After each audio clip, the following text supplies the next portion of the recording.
Hello everyone, welcome back to my YouTube channel part 2 of Puri blog. এটা হলো পুরী পৌঁছানোর দিন বিকেলের ব্লগ।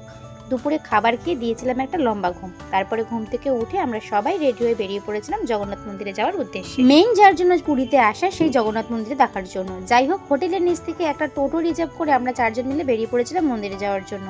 আমরা যখন মন্দিরে পৌঁছেছিলাম তখন কিন্তু পারফেক্ট টাইম ছিল মন্দিরের ওপরের যে ধ্বজাটা থাকে সেটা পাল্টানো। কপাল ভালো ছিল দেখে আমরা কিন্তু সেটা দর্শন করতে পেরেছিলাম।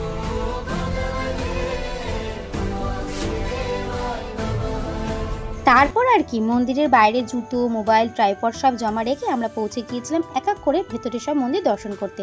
প্রথমেই গিয়েছিলাম নরসিংহদেবের মন্দিরে, কিন্তু সেখানে কাপেলদেরকেও আর বিবাহিতদের আলাদাভাবে পুজো দেওয়া হয়। তাদের হাতে ধাগা পরিয়ে প্লাস মোটা অঙ্কের কিন্তু একটা দক্ষিণাও চার্জ করা হয়। এরকম ভাবেও যে পুজো হয় সেটা কিন্তু আমার এই ফার্স্ট টাইম দেখা। তোমরা এর আগে কারা কারা জগন্নাথ মন্দিরের ভেতরে নরসিংহদেবের মন্দিরে গিয়েছো আমাকে কিন্তু অবশ্যই কমেন্টে জানিও। খুবক্ষণ লাইনে দাঁড়িয়ে অবশেষে জগন্নাথ দেবকে দর্শন করে রাত 8টার সময় আমরা চলে যাই কিন্তু বিচ। স্বর্গদ্বার মহাশ্মশানের সামনেই কিন্তু আমাদের হোটেল ছিল। বিচ পার থেকে হেঁটে মাত্র 5 মিনিট লাগে।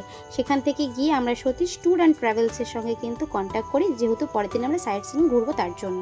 দেন ভটকু আর দিদি গিয়ে কিন্তু পাশের মার্কেটে মাছ, মাংস আর চাল কিনে দিয়ে এসেছিল রাত্রিবেলা ডিনার করার জন্য। ওখানেও এরকম সুব্যবস্থা আছে, যদি কেউ কোনো কিছু রান্নার জিনিস কিনে দিয়ে আসে তারা কিন্তু চার্জ নিয়ে সেই জিনিসটা সুন্দরভাবে রান্না করে দেয়। রান্নাটা সত্যিই ভালো ছিল।